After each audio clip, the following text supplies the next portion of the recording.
I'm not. This isn't some cheap sort of social media baying or anything like that, but it's a remarkable set of quotes.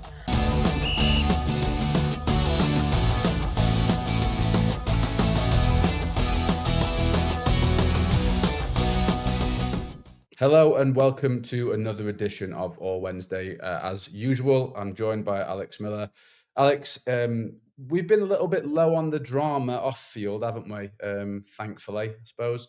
But as always with Wednesday, there's never no drama anywhere. And this is a positive one. We've got to talk about that Leeds United game because that was something, wasn't it? It was. It was a lot of fun. Bit weird. I wasn't at the stadium. I was watching it with some of the boycotting fans at Wadsley Bridge Club, and it was a good evening. Weird evening. Very weird.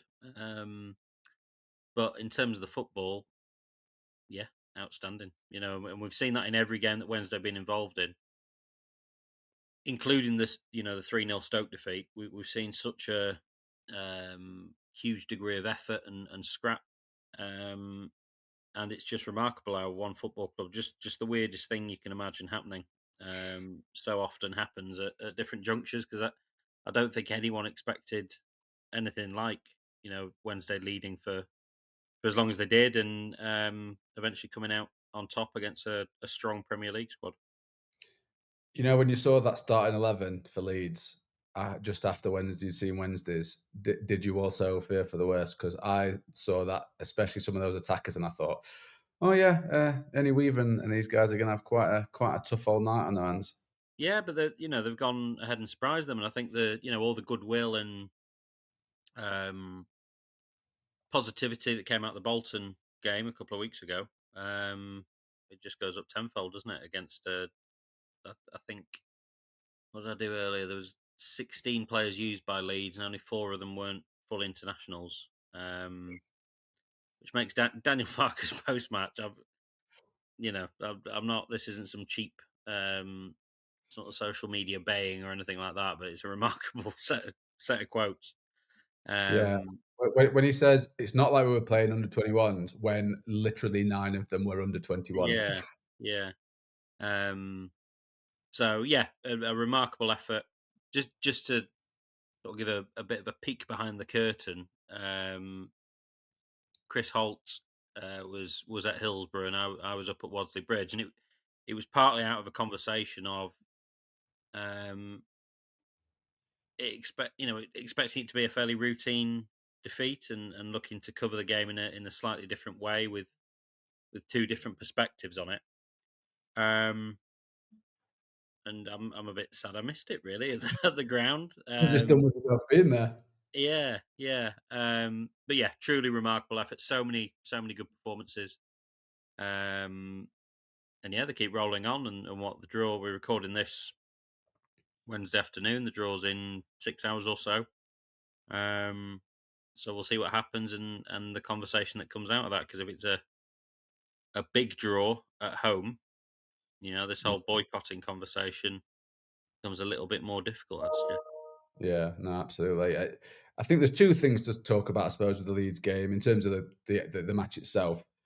The first thing for me is the lack of fear, and people talk about that with young players a lot, but I think you look at there was a few players in particular. I think Ernie Weaver we've spoken about. I thought Jarvis Thornton was brilliant. The way that he just completely fearless, relentless in his performance. Um, Watching Will Granger shoving grown men over was a real highlight for me at 16 years old. Not even able to have the betting thing on his chest. And I think it was a first chance for a lot of people to see George Brown, and it was a similar performance of him, right? Like just completely, just brave. Like didn't seem phased by anything going on. Yeah, a couple of times he used his body really cleverly, which is a good sign. I think that's the sort of thing that isn't perhaps instinctive, and is something that we've learned. We've spoken a lot about Barry Cadamartri and the changes that we've seen in that sort of high technical regard since he's come back off loan, and yeah, we saw that from George Brown, and so many debuts across the two ties. We spoke about Ernie Weaver a fair bit, following the Bolton game, but so many. It's a shame that Bruno Fernandes obviously picked up that injury because he was so bright in that first half an hour. Reece Johnson at left back. Again, It's very good. just great, Yeah. and these are guys that may never have made their debut for Sheffield Wednesday. You know, we saw it in very different circumstances, but similar circumstances in terms of the squad depth in an FA Cup tie during COVID. You know, so many of those players came in and obviously had only the one game and maybe played one or two others either side of that. But even that was with, thinking back, I'd have to look at the actual squad list, but three or four or five senior players. I think Adam Reach played that day and Callum Patterson and Elias Kachunga um, and stuff like that, right? yeah, yeah. But I mean, this one was just a different kettle of spuds, and um, yeah, it's just great fun and the sort of thing that is needed. This is a tough time to be connected with Sheffield Wednesday, um, and certainly the feeling from where I watched it um, was pride. You know, the emotions sort of went through depending on who you spoke to and the stage of the evening. But huge pride towards the end, and as we say, Sheffield Wednesday do mad things yet again. I think it was the nature of of how they went about their business as well, wasn't it? Like again, even though they were up against on paper far better players, far more experienced players, when they did have the ball, they looked good. Like they knocked it about nicely, and they looked organised, and um, they looked comfortable. And I think that there was a really interesting quote from Cole McGee, another debutant, who was basically saying that Henrik was on the touchline just talking him through it, like literally talking him, coaching him through the game. And I think that it is credit to Henrik, to the coaching staff in general, to the work the academy have done, that group of players are able to go in and to sort of seamlessly adapt into playing senior football, especially against a team with as many good players as Leeds have got. Yeah, absolutely. And look, it's two one-offs. You know, we should make that point. And Henrik was certainly very keen post match to make absolutely no mistake. You know, the step up for these lads to regular week in week out championship. They can't be expected to be relied upon. You know, for Yeah, that sort of thing, and the dire need for recruitment is very much still there. And when, if and when that opportunity will arrive for Wednesday is still unknown, as far as our understanding is. And um, but yeah, I mean, there's enough there to suggest that that Ernie Gab Otagbao is a concern of sorts. You know, there's questions as whether it's a dead leg. Well, dead legs can keep you out for a couple of weeks. You know that it's just the nature of where things are at. So does Ernie Weaver get an opportunity somewhere? You know, um, and others. Look, you could. We've already done it, haven't we? We've listed so many players. Um, but it doesn't. I hope it doesn't put into the mind of anyone that there isn't a dire need to kick on, get this thing sorted, and get some players through the door because frankly, there very much is. yeah, no, definitely. The second sort of main topic we've got to talk about is Ethan Horvath, because he was written off very, very early into his Sheffield Wednesday career. One game, even though he's come in to effectively help out, given that Wednesday's dire situation. But last night he was really good, wasn't he? Really, like he looked confident. He looked like he was, he'd settled well into his environment. He was coaching the back line and helping them out, and came up with some really really good saves. And that's before we get to the penalty shootout. What did you think of his performance and how he did? Yeah, I thought it was wonderful, and I think it showed a character to come back from what was a really difficult debut. And obviously, a handling error led to one of the Wrexham goals at a really difficult time for Wednesday. But I think there's so many caveats that come with that. In that he had one short training session with his teammates, he hadn't played for a long time. The whirlwind of getting himself up from Cardiff, and I think Henrik Pedersen has said himself, fair play to the recruitment team. Um, what you can only imagine has been a very, very difficult few months. For them, we were carrying stories of um, the work that they'd done to line up potential players and the hard work that goes into that. Um, Before it became clear that actually they couldn't do any of this, and it was just wasted, you know, Yeah. time on the phone and conversations and dragging people here, there, and everywhere for some face to face time. Um, so to spring into action so quickly after it became clear that they would be given dispensation for a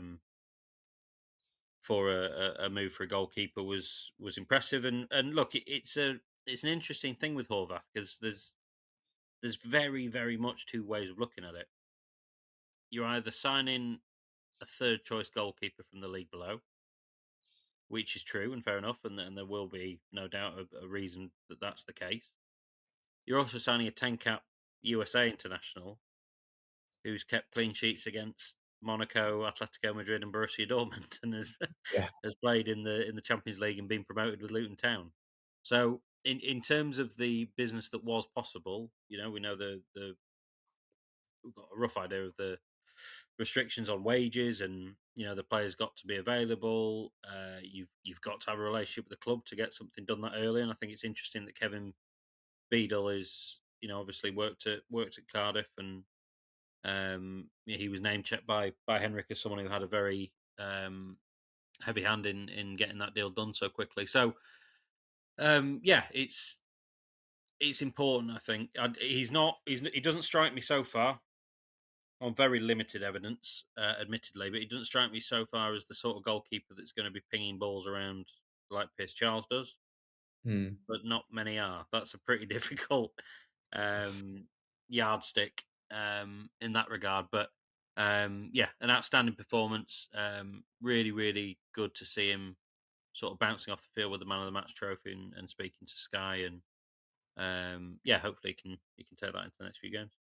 Yeah, I enjoyed him saying that he had to learn 10 names for his first game and another 10 for the game afterwards, which yeah, it can be a lot, especially when like, he's gonna go into Sheffield Wednesday and he's gonna know Barry Bannan. Do you know what I mean? Like he's a professional footballer who's played in the championship. He's gonna know who that is. Not sure he knows so much about Cole McGee and so George Brown and some of these guys. So yeah, I mean, fair play to him for the way that he stepped up. And away from the football a little bit, we got to talk about it because it was a deathly quiet Hillsborough.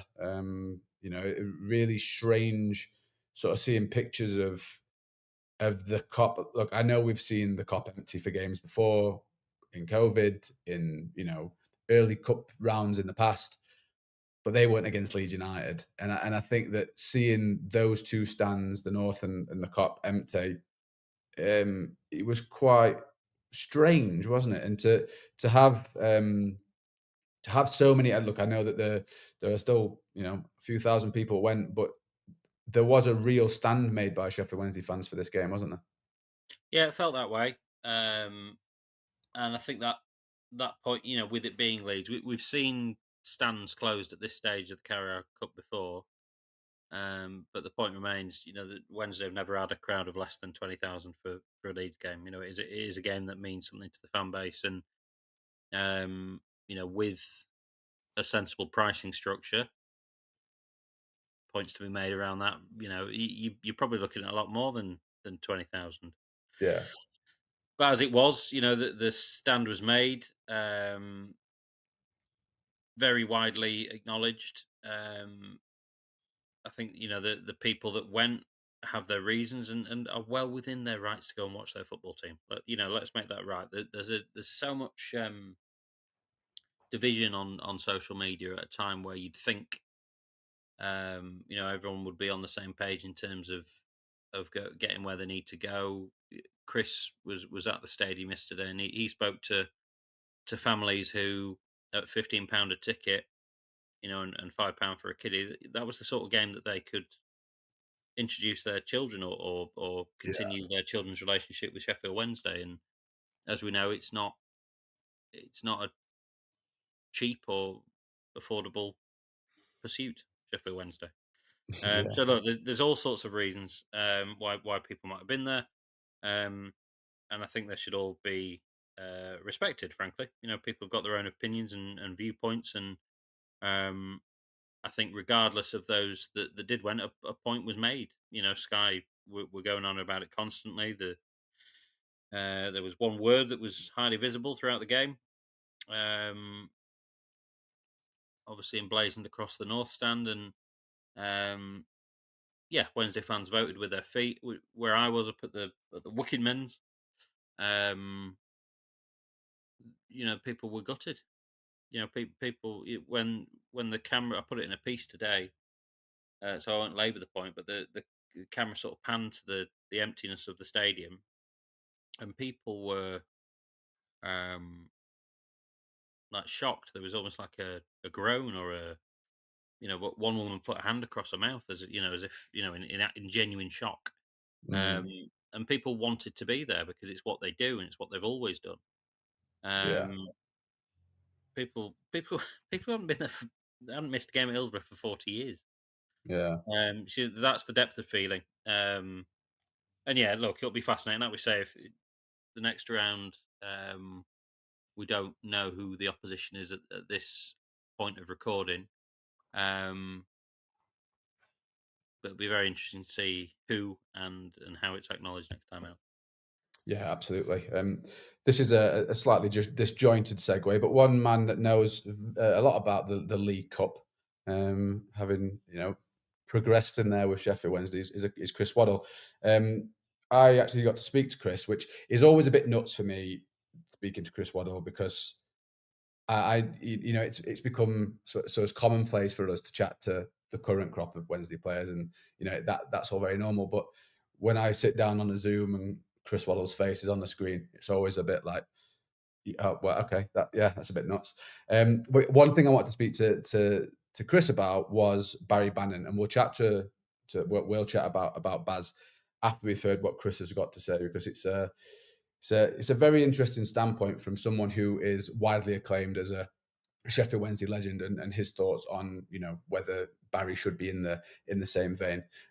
Thanks to esportsbets.com for setting up this interview. This is what Chris had to say about Baz. Barry Bannan, what he's done this summer, the sacrifices that he's made as a person.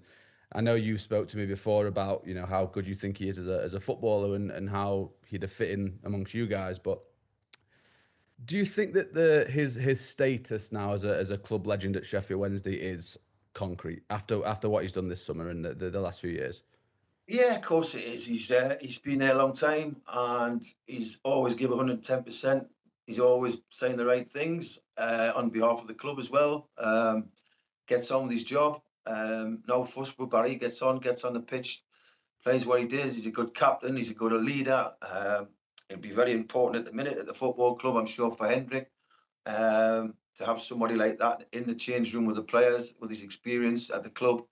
Um, yeah, listen, he'll go down as rightly so as a Wednesday legend. We all know how the early '90 team, when I was there, there's a lot of players who are regarded highly. All right, difference probably people say that was a Premier League football club. It wasn't League One and it wasn't a Championship.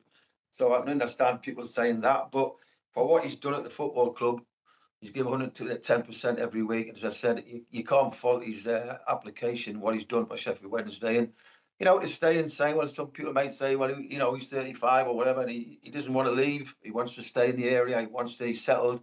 And I can understand all that. But, he must have had a few offers, I'm sure, even at 35, to be lured away. But, you always get a player at a football club who, seems to go through it, ends up on the staff, and you think, he's been associated at the club for 30, 40, 50 years. And you can see Barry doing that. He's worthy. I've got a lot of respect for the lad. I think he's done he's had an amazing career at Wednesday. And so, yeah, I wish him all the best. And I'm so glad he's decided to stay and fight for the cause this season. So that's Chris Waddle talking about Barry Bannan. I think two legends in their own right now. With Barry, what I suppose he's sacrificed this summer. There was a piece put out the other day saying that he turned down 3 times what he's getting paid now to stay at Wednesday. It's pretty safe to say now that Barry is no longer modern day Sheffield Wednesday legend, is a it's just Wednesday legend bona fide, done. Yeah, and I think it's been the case for a few years. If I'm being perfectly honest, he held things together. I don't think it was probably widely acknowledged as much how much he held things together after the last relegation. Amid interest, very serious interest from other clubs, and one in particular in Brentford that could have seen him become a Premier League player once again. And but since lifting a trophy with Liam Palmer that day, and just the enormity of what he's done, and look, you can see the thought process, can't you? A year or two at a club that doesn't mean a great deal to him, and having Yeah, to live with ultimately the knock on effect of him leaving the club. It's unimaginable. But yeah, a great gesture from a great bloke. As you said before, you and I have had the opportunity to speak to Baz on many, many, many occasions, and he's always good crack and respectful with us. And I think his respect for the club and the fan base is one that's not rare necessarily, but really stands out. It's genuine. yeah. Um, And and there's also the element of him still being a very good footballer as well yeah, as well. And I think sometimes people do forget how good Barry is, and then a game like that Wrexham match comes up, especially in the second half, and it's one that makes you sit up and go, "Yeah, at 35, he's still the best player at Sheffield Wednesday, right?" yeah, there's a weird sort of battle constantly in my head with so the first half Wednesday lacked any real control, and um Wrexham were playing it in over Barry's head to a large degree, and I just felt he wasn't in the game. And I'm sat there thinking, oh, this is the sort of game that your captain and your talisman should really get hold of. Um, and then he does that in the second half, and it was what it was. And then he It got was hold of it. just absolute vintage Bannon. Yeah, To just go, nah, actually, we're gonna have a bit of this game. yeah, And yeah, some player, and it's been a pleasure to watch him over the last 6 or 7 years. yeah. I think what one of the phrase I always use with Barry is that he's a tone setter, and he's one of those players that if he gets people up for it, you can see everybody gets lifted. Yeah, yeah, absolutely, and he does that off the ball as well. As I said, 6 or 7 years. It's my seventh season, so it'll be six and a bit years I've been covering Wednesday, and the transformation in his game off the ball has still been there. Um, and he's still picking things up now. I think he's one of those footballers that just loves football. Yeah. That comes across every time we speak to him. And some still coming on in effectively an under 21s game in the League Cup. Look, this is I can't pretend to have had sort of an inside chat on any of this, but I can't think there's any way in the world that the coaches were desperate for Barry Bannan to take any No. part in last night. And I just know, having heard a few stories before of similar sort of incidents, that Barry Bannan's just told them he is going to be very much involved. Yeah, Um, yeah, and absolutely. look, fair play to him, because you know what, it helps. Him and Palms coming on at the same time to see that Yeah, out. It felt like a big moment. absolutely. Right, I think that's us done for this week. Lots of positives to talk about, I suppose. Hopefully, by the time we're chatting next week, we're also talking positives. By that point,